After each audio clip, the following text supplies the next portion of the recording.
Morning, Carrier City. I'm going to ask everyone to stand up. Help us worship this morning. Our God is amazing. This is an amazing grace.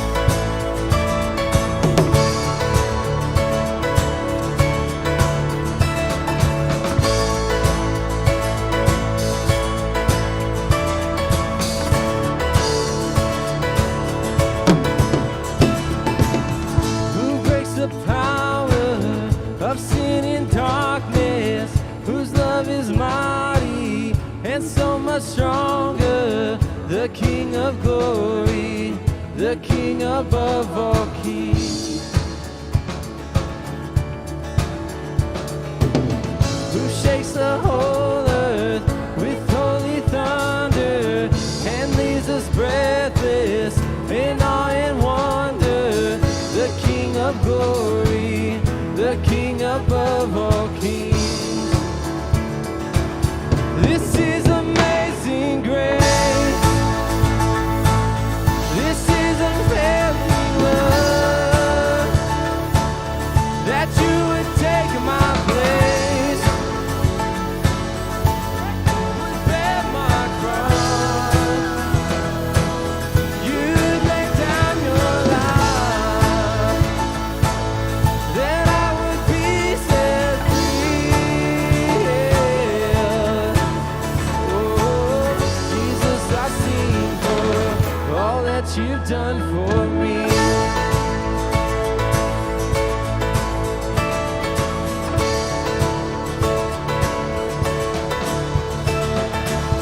Who brings our chaos back into order? Who makes the orphans a son and daughter? The King of glory, the King of glory, who rules the nations with truth and justice, shines like the sun in all of its brilliance. The King of glory, the King above all kings. This is amazing grace. This is unfailing love, that you would take my place, that you would bear my cross.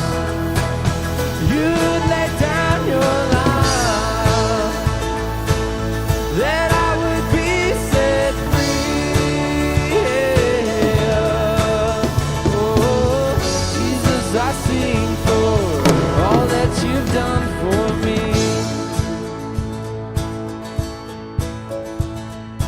Worthy is the Lamb who was slain. Worthy is the King who conquered the grave. Worthy is the Lamb who was slain. Worthy is the King who conquered the grave. Worthy is the Lamb who was slain. Worthy is the King who conquered the grave. Worthy is the Lamb who was slain.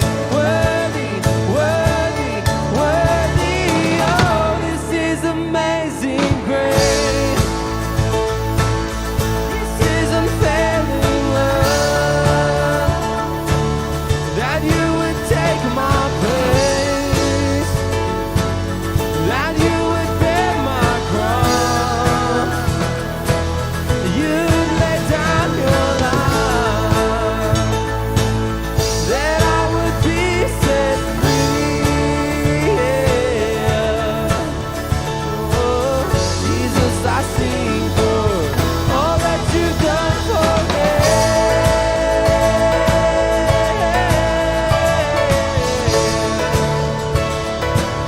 All that you've done for me.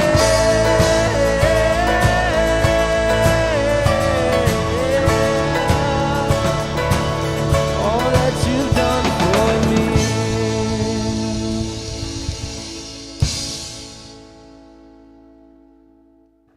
Well, you guys can be seated. Well, welcome to Karis City Church. So glad you're here this morning. If you're new with us, we're glad you're here. If you're a first-time guest, we'd love you to check in at our guest services booth. I'd love to say hi. I have a special gift for you just for being here. It's a $5 gift card to Starbucks. But if you're here and you've been here a while and you wonder, why do I not know what's going on in this church? Why do I not get stuff? It's because you haven't ever gotten connected into our system. And it's real easy to do. You can just text CONNECT to 281-675-2374. You can also just stop by the guest services booth after service. They'll get you connected into the system. Then you'll get our weekly emails with all the updates, all the mission things going on. But anyway, we're so glad you're here this morning. You can also give 3 different ways to Karis City Church. We've got a box as you go out the door. You can text give to Karis City to that same number. You can text serve to that same number. But you can also give online by going to the website, clicking on give, and you can do it there as well. In just a minute, we're going to take communion. And communion is something we do every Sunday to just take a moment to really kind of focus in. We obviously talk about what Jesus did for us all the time, and Jesus is the reason that we meet every Sunday. But communion is kind of a moment where we just make sure that we take time to remember the cross. You know, when Jesus first had communion, it was with his very closest followers, his apostles, and they were sitting at dinner, and he just started breaking some bread, and he passed it out and said, "This is my body," and they had no idea what he was talking about. And then he took a cup of wine, and he passed it around and said, "This is my blood that's been poured out for the forgiveness of many." And again, they didn't really understand, but it would just be a few hours later that they would understand what Jesus meant. And so we have the benefit of hindsight. We get to look back and to know exactly what that bread represents and what that little cup of juice represents. The bread is his body that was broken and torn on the cross and leading up to the cross, and the blood is his blood. That's the juice represents his blood that was poured out.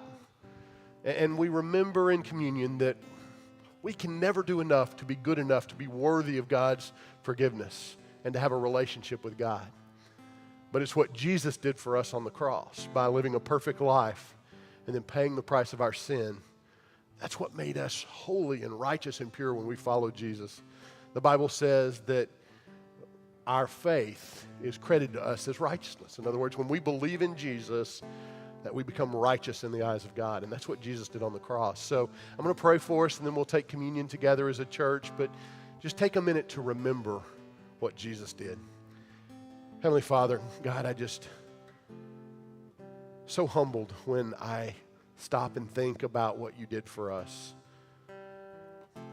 You created us, and we rebelled against you. You loved us, and we rejected you.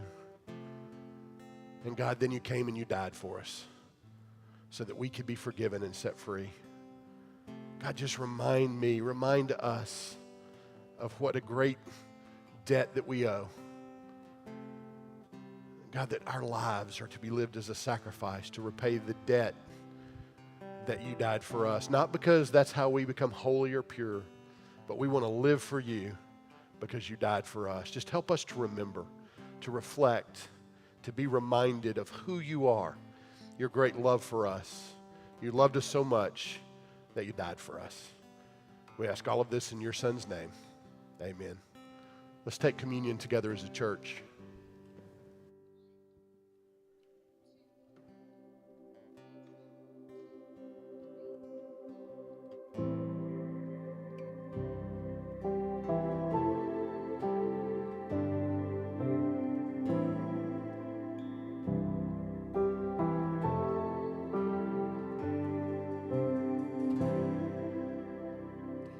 Was my cross you bore, so I could live in the freedom you died for.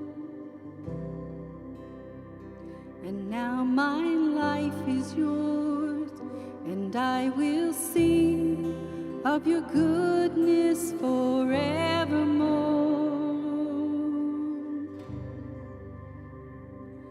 Worthy is your name, Jesus.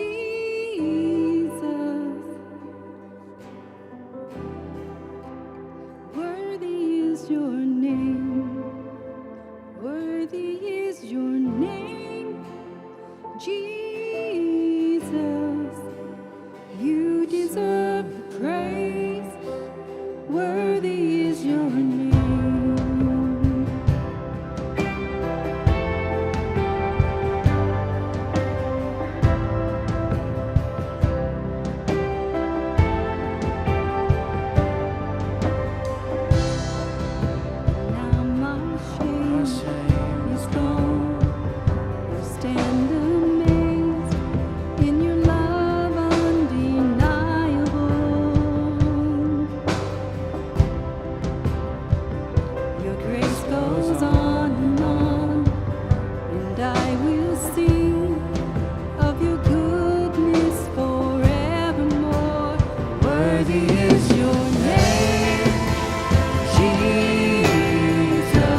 exalted now in the heavens as your glory fills this place.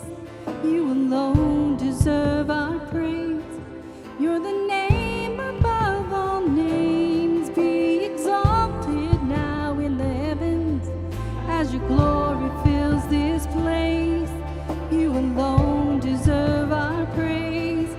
You're the name above all names. Be exalted now in the heavens as your glory fills this place.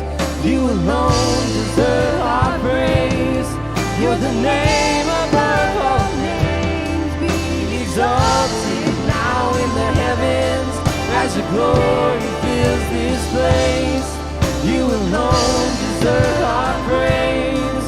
You're the name above all names. Be exalted now in the heavens as your glory fills this place. You alone deserve our praise. You're the name above all names. Be exalted Now in the heavens as your glory fills this place. You alone deserve our praise. You're the name above all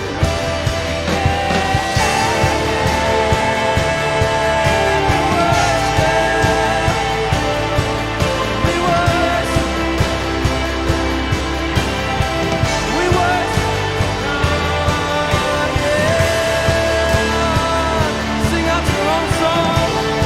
Sing out your own words. As we sing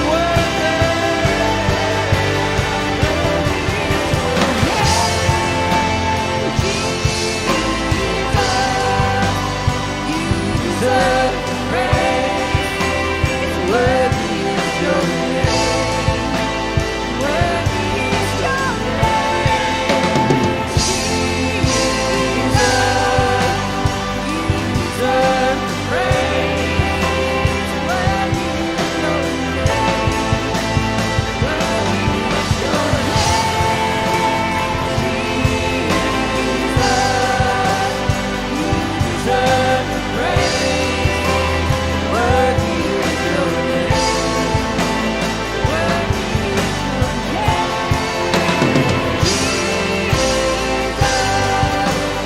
You deserve the praise. Worthy is your name. Yeah, we worship. You're so good, God. You're so good, God.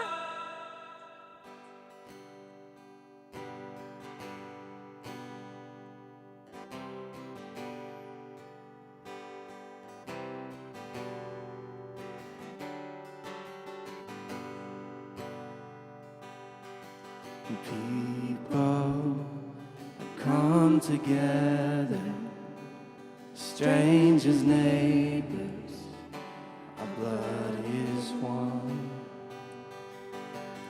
Children of generation, of every nation, of kingdom.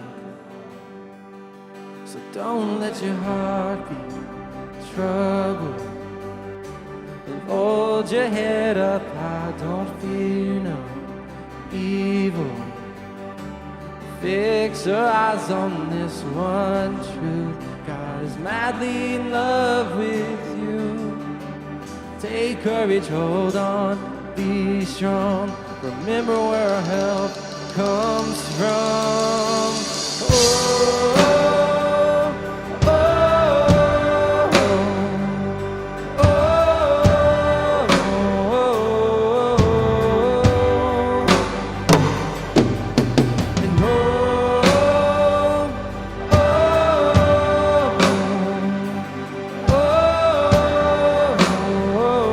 oh, and Jesus, our redemption, our salvation, it's in His blood. What's His name? Jesus, our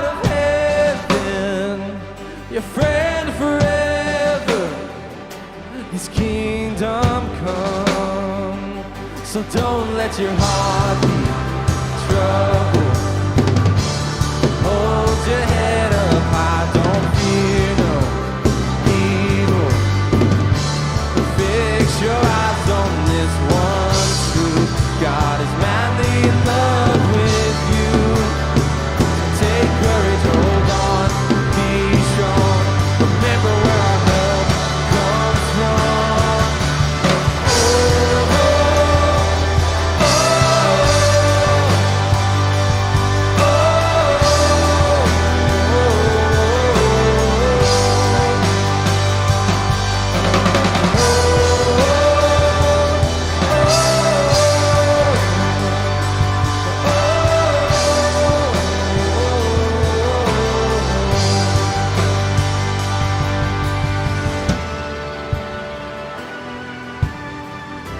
This is a time to sing out as loud as you can about what he did for us. Let's sing this out. Let's swing wide, all you heavens. Let the praise go up as the walls come down.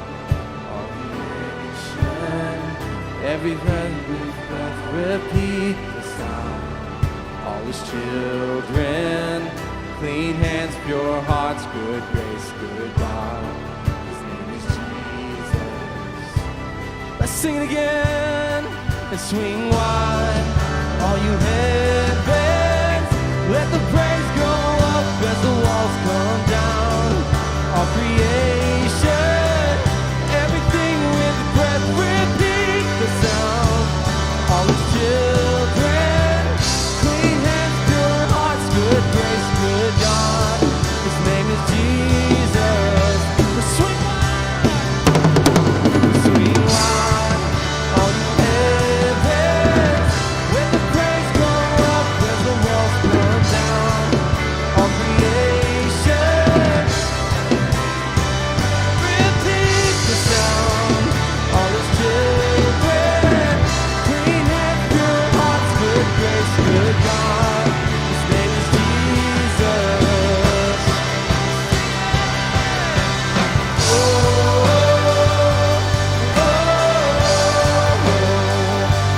oh, let's sing it again.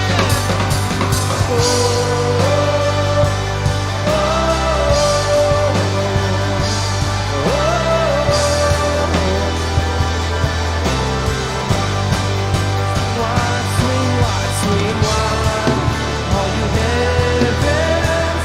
Let the praise go up as the walls come down. All creation, everything with breath, repeat the sound. All his children, clean hands, pure hearts, good grace, good God. His name is Jesus. What's his name? Jesus, our redemption. He's our salvation. It's in his blood. What's his name? Jesus, the light of heaven. He's friend forever.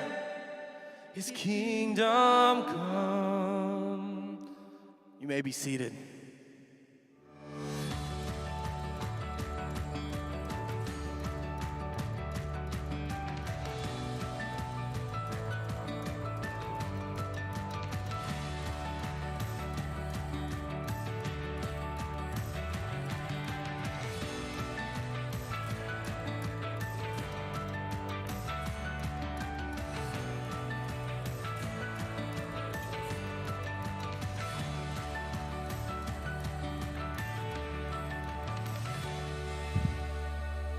Well, good morning, church. If we have not had a chance to meet yet, my name is Chris, and I'm the associate pastor here at Karis City, and I'm glad to be here with you guys today. Let me ask you a question. Is anybody in here a car buff, like just a major car lover? Awesome. I really am not like overly crazy about cars, but I really, really love vintage cars from the 50s in particular. Guys, I just think there's something so cool about them. I mean, they have the coolest paint colors. They have those sleek aerodynamic designs, and they have matching Art Deco vinyl seats. They're just beautiful, beautiful cars. And my parents, we own a soft top 1957 Chevrolet Bel Air. It is a beautiful, beautiful car. It's painted Harbor blue. It's got the black horn bumpers. It's got the sleek Chevron logo, and it even has the matching seafoam green and blue vinyl seats. And to top all that off, it doesn't even have just a regular old V8 in it. They dropped a big block V8 engine, and it roars. And we actually have a picture of it for you right here. Yeah, it is a beautiful, beautiful car.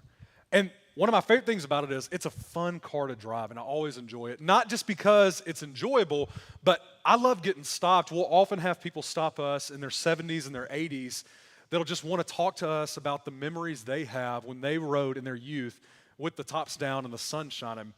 And I love the phrase, if you own a vintage car or you've ever been around somebody with a vintage car, there's this one phrase that everybody always talks about with them, and it's just, they just don't make them like they used to.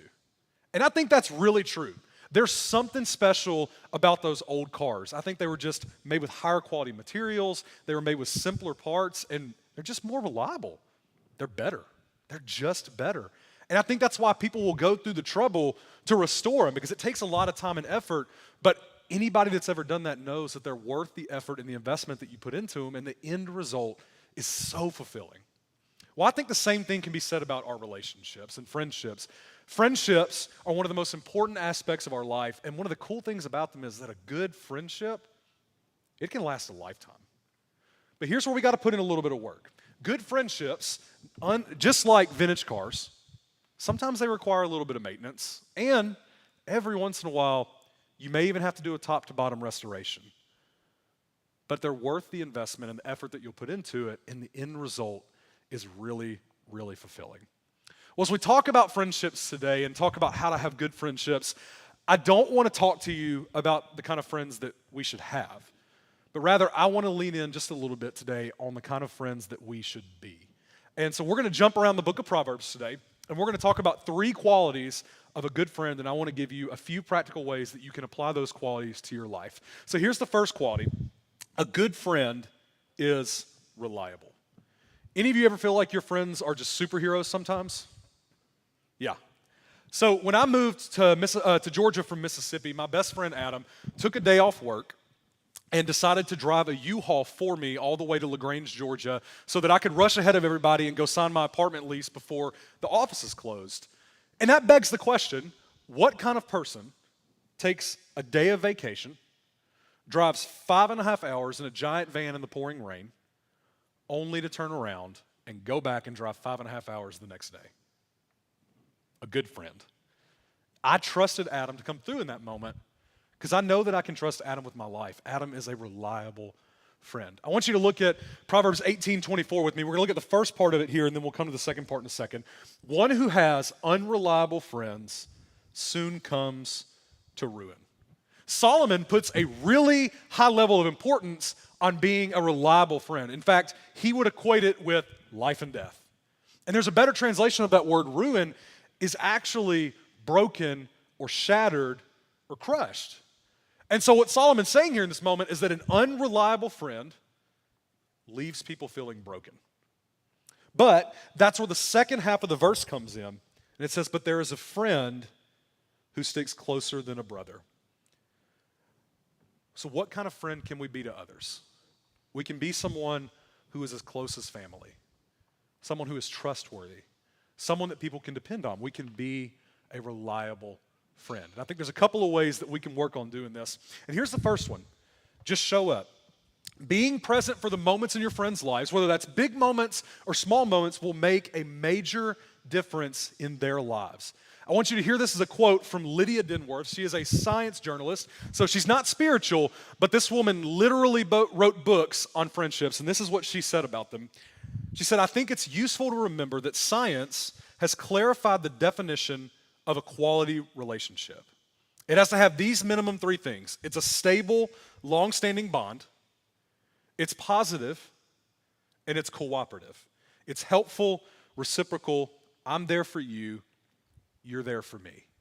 So showing up for your friends is one of the key factors of healthy friendships, and those healthy friendships, they mutually benefit you guys to have an increase in quality of life. And so one of the ways that we can show up for our friends is simply reach out to them. If you don't do this regularly, one of the things that you guys can do to work on this is just text your friends and call them. And it doesn't have to be every single day, but make it a weekly effort to reach out to them just once, just check on them, see how they're doing. It doesn't have to be an hour-long phone call. But if you'll reach out to them regularly, it shows them that you care about them and you want to know what's going on in their lives. The second thing you guys can do is you can prioritize spending time with them. Now, this does not have to be grand gestures, and it doesn't have to be things like trips to Disney World, even if that would make you the coolest friend on this planet. You guys can do simple things like going and getting coffee. Men, you guys can go play a round of golf. You can go walk with your friends in the afternoon. There's all kinds of ways that you can spend time with them, and it doesn't have to happen over these deep, meaningful conversations about the meaning and questions of life, and it doesn't have to be anything spiritual. In fact, it shows time and time again that one of the best ways to grow relationships is just to be together, period. See, those moments matter, and if you're consistent with your friends, it will make a difference. When I was a student pastor in Georgia, I was also over our college ministry, and over 2020, we had COVID, we had all these crazy things happen, and so we were kind of in this process of figuring out when we would meet, and we had this college student, a freshman, who started coming to church, and he was never able to make it to our college group that we would do. His schedule just wouldn't work around it, and so he and I ended up getting connected with each other, and we made this plan that we would just meet as regularly as we could. It usually ended up being about once a month or twice a month, and we would just get together and have lunch. And so never when we met did we have crazy deep conversations. A lot of times it would just be us talking about life, us talking about his school or his sports. He was a football player there at the college, and I look back at those moments, and there's a part of me that goes, man, they were small. They didn't really seem that significant at the time, but I know after talking with him that meant a lot to him. It gave him a way that he was connected. It gave him someone he could trust and talk to. And he and I still stay connected to this day, even though we're 4 states apart. And so you can do the same thing with your friends if you're willing to show up and be present and just hang out with them. It makes a monumental difference in their lives. Now, here's another way to be a reliable friend. You can take the time to listen. I want you to look at what Proverbs 18:2 says. It says, "Fools find no pleasure in understanding, but delight in airing their own opinions." So your goal should not be to air your opinions to others at all times to your friends. It's really to be a support system and be someone that can walk alongside them with this. And so what that means for us is that a lot of times we're going to have to learn that there are moments to talk, but there's also a lot of moments to listen and understand and to offer our sympathy and our empathy. If your friend just gets a promotion at work, the smart thing to do is probably not to look at them and say, well, okay, what we really need to talk about is your 5-year plan, or to look at them and go, well, inflation's at a 40-year high, so you probably should have asked for a 12% raise, not an 8%. That would have made more sense. No, the good response would really just to be give them a high five, give them a handshake, go celebrate with them. Or if you get the phone call from your friends that they miscarried the baby,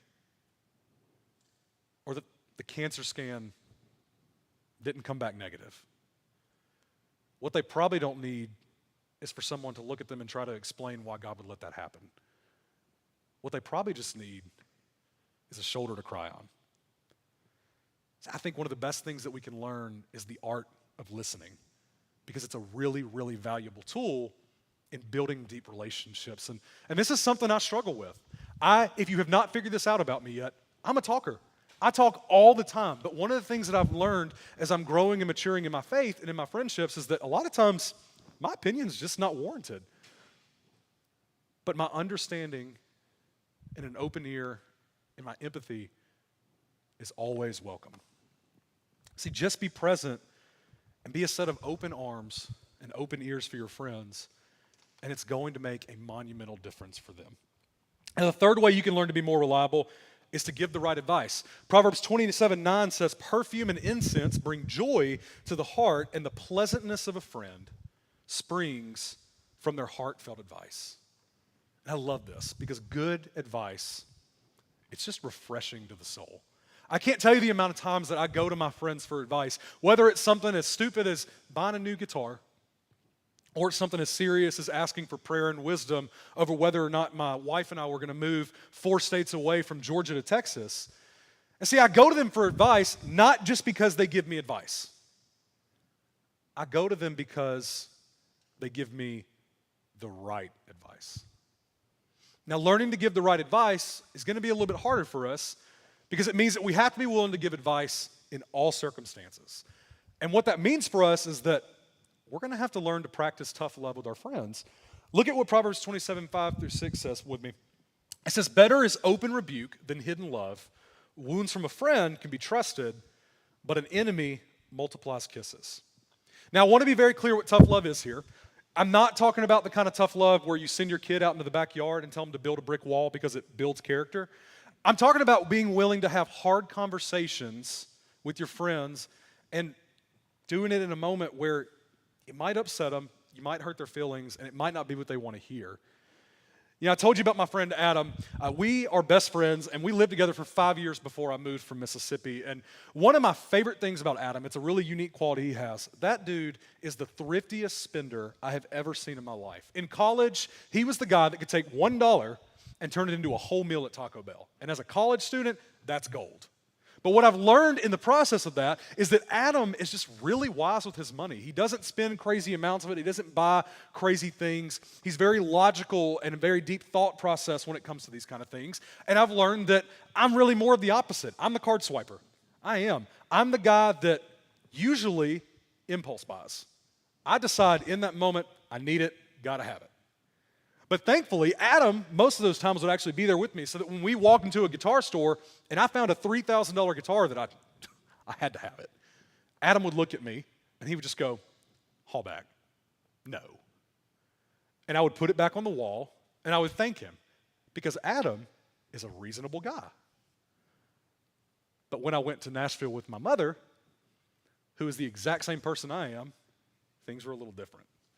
So we go to Nashville and we go to Carter Vintage Guitars. It's my favorite store on this planet. It's an old guitar shop. It's world famous there. And I actually went in there just to buy a hat. It was raining and I decided I needed one. And of course I walk in there and what do I find but a vintage guitar. It was a 1962 Epiphone Century. It was cherry red. Oh, it was beautiful. I pick it up and I play it, which was mistake number one. And I turned to my mom and I said one question.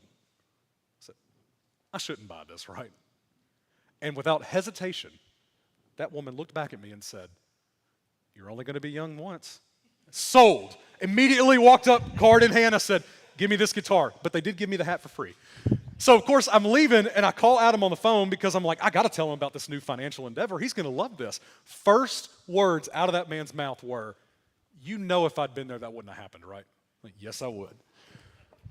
I trust Adam to give me good and right advice. Not because he's a jerk or wants to hurt my feelings, but because Adam cares about me and wants me to make wise decisions. And here's the thing. You've got to be willing to talk to your friends about hard topics. Look back at that verse with me one more time. Better is open rebuke than hidden love. Wounds from a friend can be trusted, but an enemy multiplies kisses. Solomon equates not giving hard advice with being an enemy to your friends.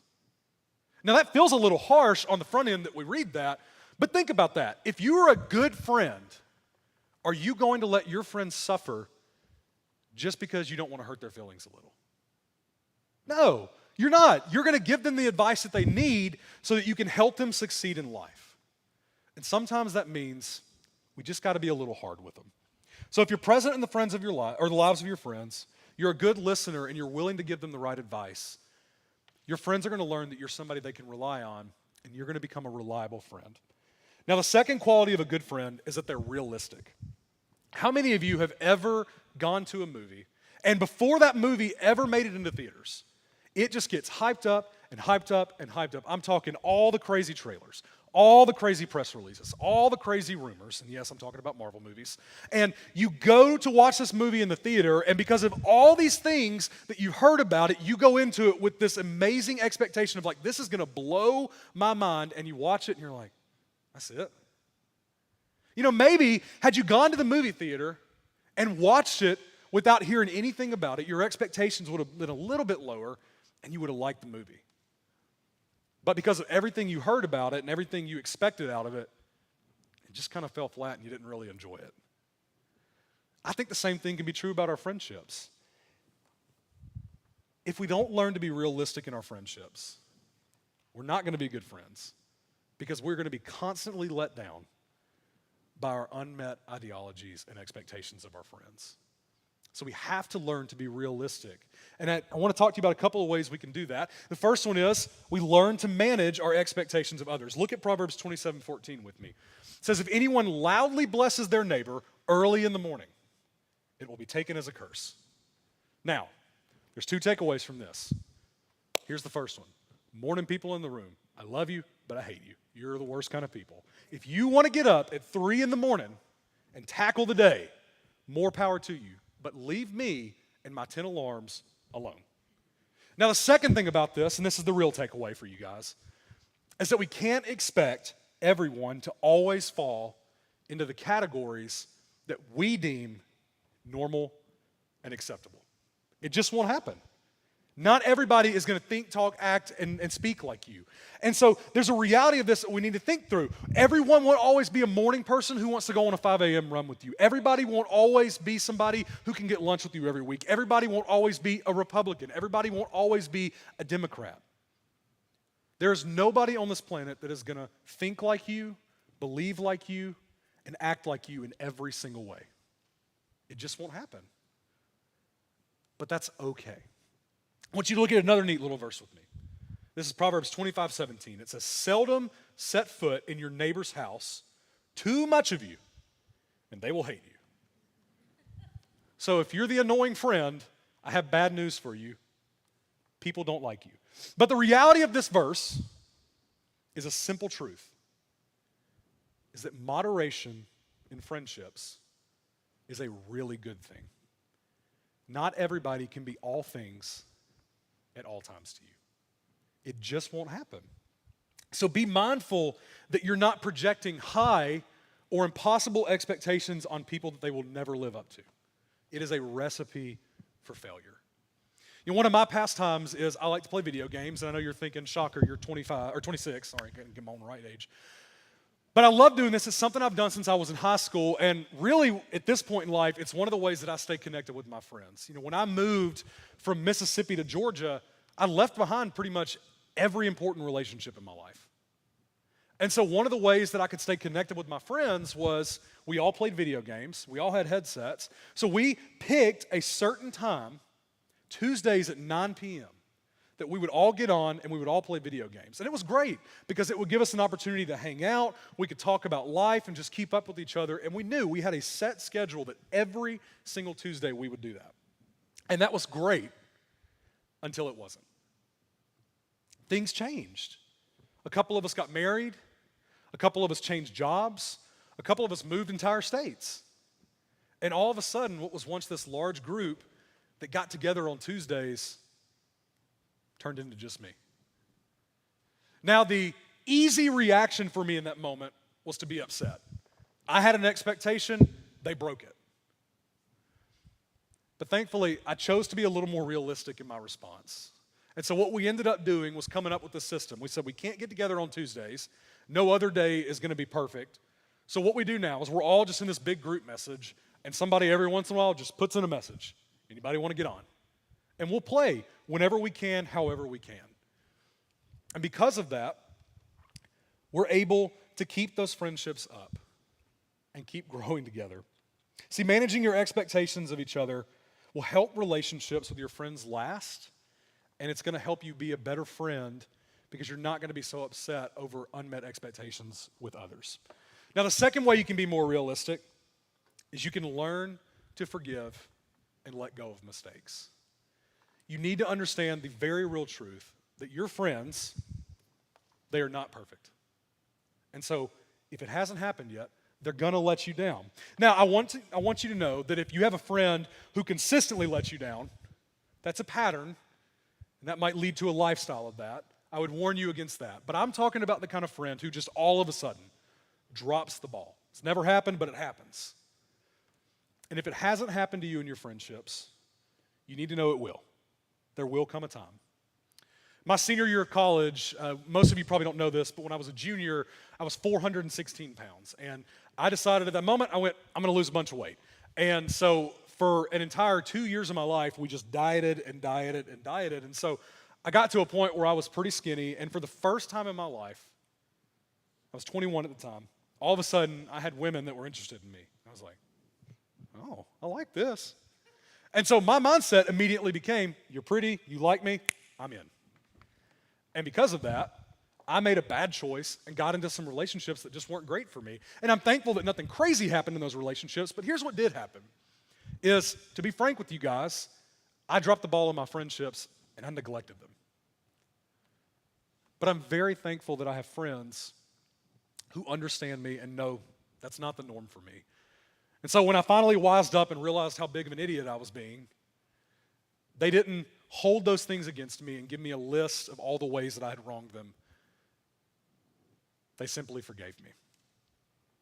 See, learning to let go and forgive mistakes and not hold them over the heads of our friends is one of the biggest things that we can do. And I want to be clear in this. There are going to be situations in your life where you will feel like reconciliation with your friends over something they did cannot happen. But I want to challenge you and encourage you that reconciliation is always possible in every one of our relationships. Now, it's no shocker to you that we kind of live in this culture, we call it cancel culture. And it's a really toxic thing. And I know you may be thinking like, I don't know, but we do it all the time. If a politician or some celebrity tweeted something 15 years ago when they were 13 years old, all of a sudden, they're the worst person on this planet, and we go, cancel their career, ruin their future. If a company all of a sudden decides to do something that we don't agree with, our immediate response is, boycott them, baby. And because of those things, this has started creeping up into friendships. And so for a lot of us, our default now is, if one of our friends hurts us, cut them off, push them away. But I would challenge you that that is not living with the Spirit of Christ, and it is not living with the spirit of forgiveness that lives inside of us. I would also challenge you that forgiveness and reconciliation, they're not goals in friendship. They're commands from God.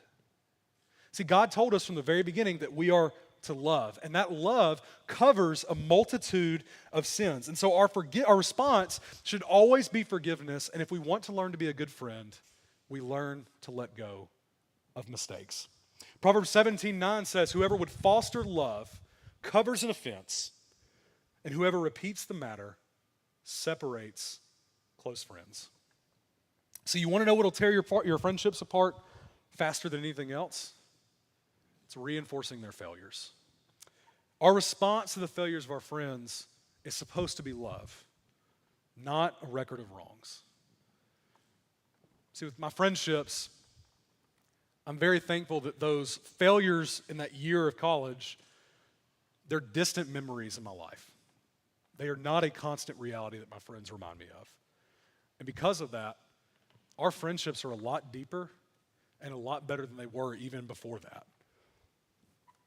See, being realistic will help save and strengthen your relationships and your friendships if you can learn to manage your expectations and forgive mistakes. Now, the last characteristic of a good friend is that they're relational. So if you want to be a good friend, you have to want friendships. And you have to see the benefit of friendships. And I'm going to blow your mind here for a second, but friendships are really, really, really good for us. Even from the beginning of creation, we see that one of the first qualities of man that God noticed is that man was not fit to be alone. So God had two responses. He gave us marriage, but he also walked in the garden with them and gave them friendship. See, he gave us friendship as a way to help us grow with each other. Look at what Solomon wrote in Proverbs 27:17. He says, as iron sharpens iron, so one person sharpens another. And this verse, it's not just about discipleship, it's about building relationships with others. Time and time again throughout the Bible, you're going to see the way that people's lives are changed were often not through lofty speeches or big sermons, but rather they were changed through everyday conversations that would happen by people who just happened to be together. Here's what an article published by the National Library of Medicine said about friendships. They said a faithful frequency of contact with friends, together with a positive satisfaction of friendship relationships, connects individuals to a range of extra benefits, including a higher sense of belonging, better health, and more support. See, friendships can be one of our greatest assets in our growth. Not just as believers, but even just as people. And so we have to learn to do this. For many of us, that means we're going to have to practice being relational. So how do you do that? How do you put that into practice? You do the things that we've talked about today. Maybe today it means that you go get lunch with someone after church that you don't normally do that with. Maybe you reach out to a friend and you go get coffee with them this week. Maybe you just shoot someone a text or reach out to that friend you haven't talked to in a while. Take time out of your schedule to be with people because it really, really matters. I want to encourage you with one of my favorite quotes. If you've heard me preach, you've probably heard me say this at least once. It's that choices make actions, actions make habits, and habits make lifestyles. So the reality for us is that we're going to have to choose to be a good friend. We're going to have to choose to be relational. And so that means that we're going to put in a lot of time and a lot of effort and a lot of energy to do that. But what you'll watch happen is that what at one point was a choice that you had to force yourself to make eventually becomes a lifestyle where you have a desire to connect and grow with other people. Friendships and being a good friend, they're going to take some work. Yeah, I told you about our car at the beginning of the sermon, and here's one thing I love about that car, is that for almost 2 decades of my life, it didn't run.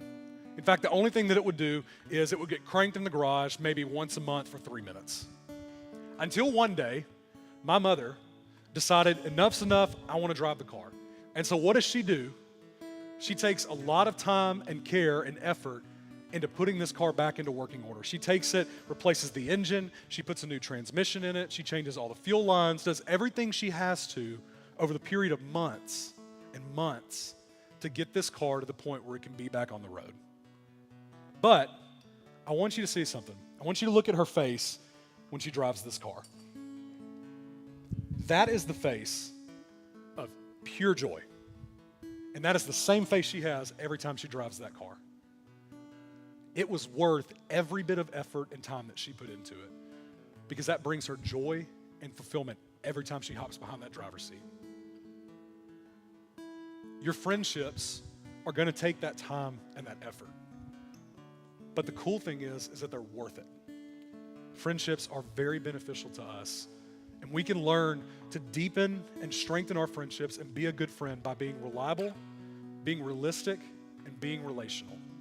It'll take some effort and some work, but in the end, you're going to find that you have more joy and more fulfillment through the relationships in your life. Let's pray. Father, I thank you for friendships. God, I thank you that you gave us people as a way to connect with each other.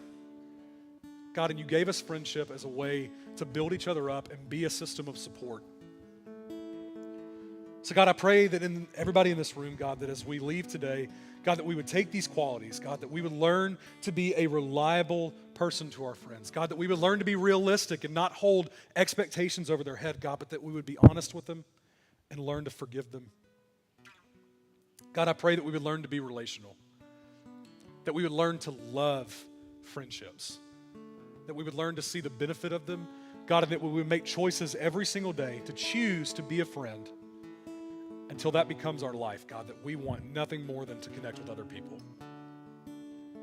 Father, I thank you that You sent your son to die on the cross, God, that you showed us the ultimate example of love, the ultimate example of relationship, God, and friendship, that you brought us close to you again. So God, I pray that as we leave today, God, that we would emulate you. God, may we be love to the world. May we be love to our friends. And may we be good friends. God, we love you. We praise you. It's in your name we pray. Amen. Well, in just a second, we're going to stand and worship together. I'll be in the back if you need to talk about anything or just have something you want to pray for. But let's respond now to God in worship.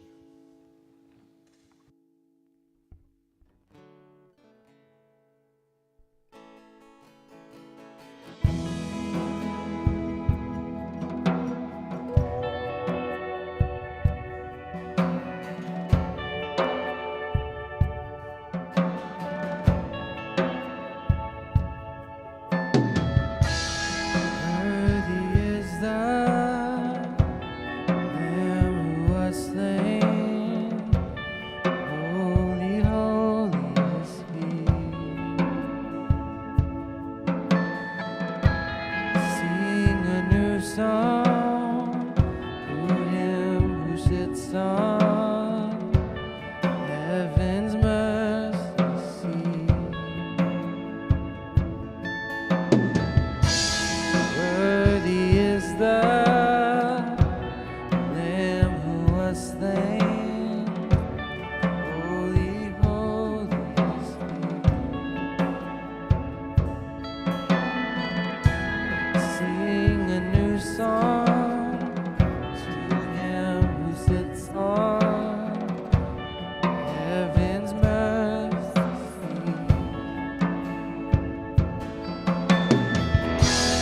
Holy, holy, holy is the Lord God Almighty, who was and is to come. In all creation I'll sing praise to the King of Kings. You are my everything, and I will adore you.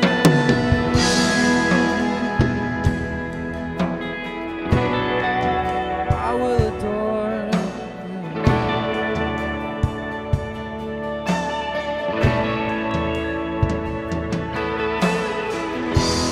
Clothed in rainbows of living color, flashes of lightning, rolls of thunder. Blessing and honor, strength and glory and power be to you, the only wise King.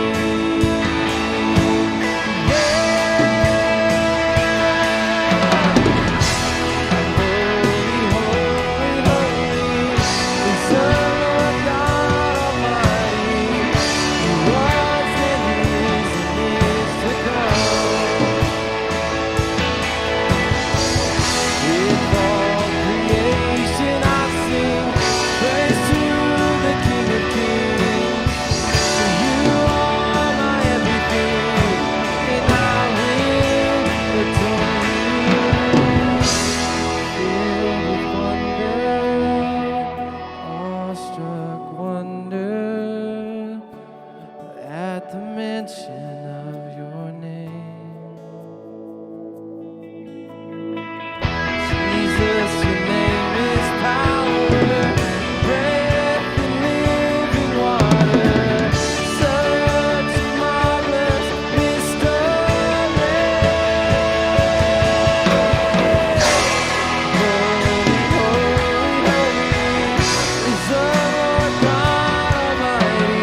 Boy, I love that song. In just a second, will be released, but I want to tell you about a couple of things. In about 20 days, 11 hours, 18 minutes, and 39 seconds, Lil and I are going on vacation. Since we started Charis City Church, we've missed 2 Sundays total. We're going to disappear for about 3 weeks. So that is awesome for us. It's also awesome for this church because Chris and Sean are in charge while we're gone. They're a little nervous, so I'm giving you plenty of warning to tell you they're going to need your help. They're not scared about me leaving. That doesn't scare them at all. Lil leaving scares them to death because, yeah. So this is where we need your help. I want them to be blessed by you guys while we're gone. I want to see, I want to come back and hear that things ran even better than when we were here and things were amazing, but just help them help you, I guess is the right way to say that, and just be a big part of making sure that things go really well. 3 weeks, not that I'm counting, 20 days. So anyway, we're looking forward to that. The other thing is on June 9th, we have an interest meeting for community groups. We're going to start community, in-home groups in the fall where we'll do Bible study and dinner because we talked about friendships today. That's a big deal. That's a way that we can grow closer together and also grow closer to God. June 9th, there's an informational meeting. You'll get more information. If you're willing to teach a life group, that's awesome. If you're willing to open your home up, even if you don't want to teach, if you're willing to do both, that's even better. If you just want more information about what community groups look like, June 9th, we'll get you more information, be a part of that. So we're wrapping up our Love Stuff sermon series. That's done today. I'm really excited about next week. We're kicking off a brand new 3-week series called Gospel Talks, and we're going to talk about some of the intimate communication and conversation that Jesus had with other people. And we're going to take 3 specific conversations, and I think you're going to learn some new things about just Jesus and his heart, but hopefully you'll learn how to better relate to Jesus through that process. You guys have a great week. You're dismissed.